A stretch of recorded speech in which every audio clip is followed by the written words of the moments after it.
इतवार 20 सितंबर को होने वाली कसीरुल जमाती कॉन्फ्रेंस में नवाज शरीफ की धुआंधार तकरीर और फिर एक सख्त एलामिये के बाद से बार बार ऐसे इशारे मिल रहे हैं कि ओपोजिशन के मुखालिफिन बौखला गए हैं। इब्तदा तो इन खबरों से ही हो गई थी कि मुस्लिम लीग नवाज और पीपल्स पार्टी के चंद अरकान आर्मी चीफ कमर जावेद बाजवा और ISI के सरबराह जनरल फैज हमीद से एक खुफिया मुलाकात करके आए थे। खबर ब्रेक कुछ यूं की गई कि जैसे ये मुलाकात APC के बाद हुई हो, लेकिन बात अज़ां ये वाज़ेह हुआ कि ये मुलाकात तो APC से 4 रोज कबल ही हो चुकी थी और जनरल बाजवा की दावत पर हुई थी, जबकि मुद्दा अभी गिलगित बल्तिस्तान की सूबाई हैसियत का था। इसके बाद शहबाज शरीफ के खिलाफ नैब के नए केसेस की खबर आई। मौलाना फजलुर रहमान को भी नैब का नोटिस जारी हो गया और शाहिद खाकान अब्बासी को भी। साथ ही साथ साबिक सदर आसिफ अली जरदारी पर फर्द जुर्म भी आयद कर दी गई।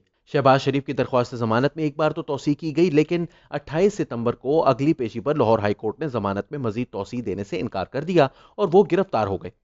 लेकिन इसी रोज जब मौलाना फजलुर रहमान ने मुजफ्फराबाद आज़ाद कश्मीर में तकरीर की तो इन्होंने यहां वाज़ेह अल्फाज में कह दिया कि वो कोई और लोग होंगे जिन पर हाथ डालते होंगे तो इनकी गर्दनें झुक जाती होंगी, हमारे पर हाथ डाला तो और अकड़ जाएंगे। मौलाना ने कहा कि इन्हें नैब से डराने की कोशिश की जाती है, हम किसी से नहीं डरते। मौलाना ने मजीद कहा कि माजी में भी इनके खिलाफ इस तरह की मुहिमात चलती रही हैं और अब भी इनको तोड़ पहुंचा कर आएंगे। इसके बाद उन्होंने मीडिया और एंकर्स को मुतनब्बे किया कि इस गदले पानी में हाथ ना डालो, अपना मुंह गंदा करोगे। जमीयत उलमा इस्लाम के सरबराह ने वाज़ेह पैगाम दिया कि अगर हमारी किरदार कशी की गई तो हम भी एहतराम नहीं करेंगे। यहां वो यकीनन ये पैगाम पाकिस्तानी फौज को दे रहे थे, क्योंकि अगले ही जुमले में उन्होंने कौमी असम्बली में हाल ही में पेश किए गए एक कानूनी मुसव्वदे का हवाला दिया जिसमें पाक फौज की बेएहतरामी करने पर जुर्माने और सजा तजवीज़ की गई थी। ये बिल साबिक वफाकी वजीर शेर अफगन न्याजी के साहिबजादे, जो अब तहरीक इंसाफ का हिस्सा हैं, अमजद खान न्याजी ने पेश किया था।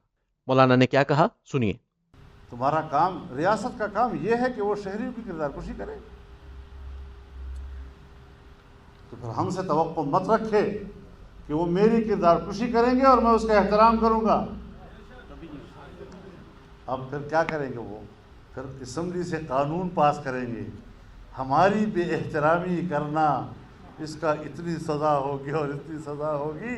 तुम काबिल एहतराम होते इस किरदार से तो तुम कानून साजी कराते। जब पहले लोग आपके एहतराम करते थे उस वक्त कानून मौजूद था।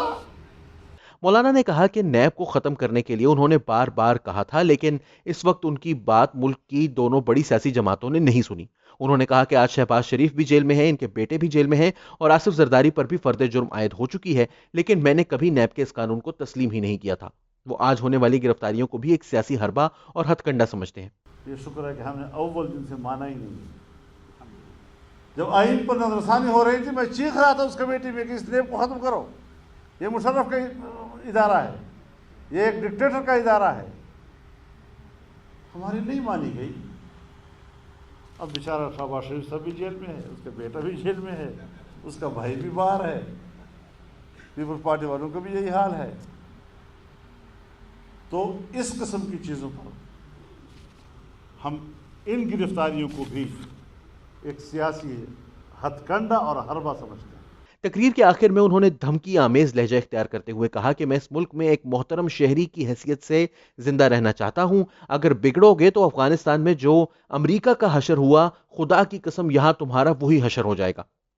मैं रियासत में एक आज़ाद शहरी की हैसियत से और मोहतरम की हैसियत से जिंदा रहना चाहता हूँ और बखुदा बड़े बड़े ओहदों पर फायज लोग, बड़े बड़े रैंकों वालों से भी अपने आप को मोहतरम समझता हूँ।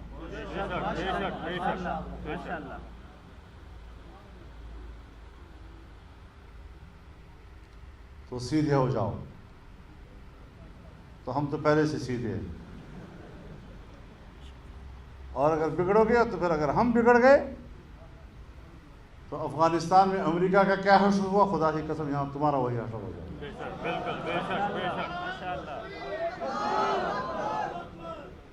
उन्होंने तो बंदूक से जंग लड़ी ना, तो हम तो बंदूक से भी जंग नहीं लड़ेंगे।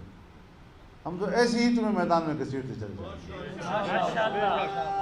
इसी रात समा टीवी के प्रोग्राम में फजलुर रहमान के भाई मौलाना अताउर रहमान ने भी धमकी आमेज लहजा इख्तियार करते हुए ऐलान किया कि अगर मौलाना को नैब ने गिरफ्तार करने की कोशिश की तो हम सूबाई सतह पर इसके खिलाफ एहतजाज करेंगे, और हम एहतजाज भी इधर उधर नहीं बल्कि कोर कमांडर पेशावर के घर के बाहर करेंगे। उन्होंने चैलेंज किया कि अगर किसी में हिम्मत है तो मौलाना पर हाथ डालकर दिखाए, हम लोहे के चने साबित होंगे।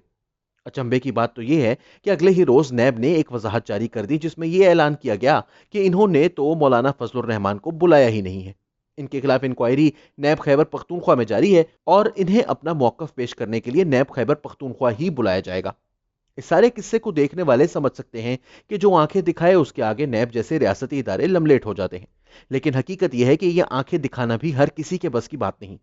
मौलाना फजलुर रहमान का अमरीकी फौज के साथ अफगानिस्तान में हुए सलूक की यहां धमकी देना दरअसल जमीयत के मदरसों के वसीओ अरीज नेटवर्क के बल पर है।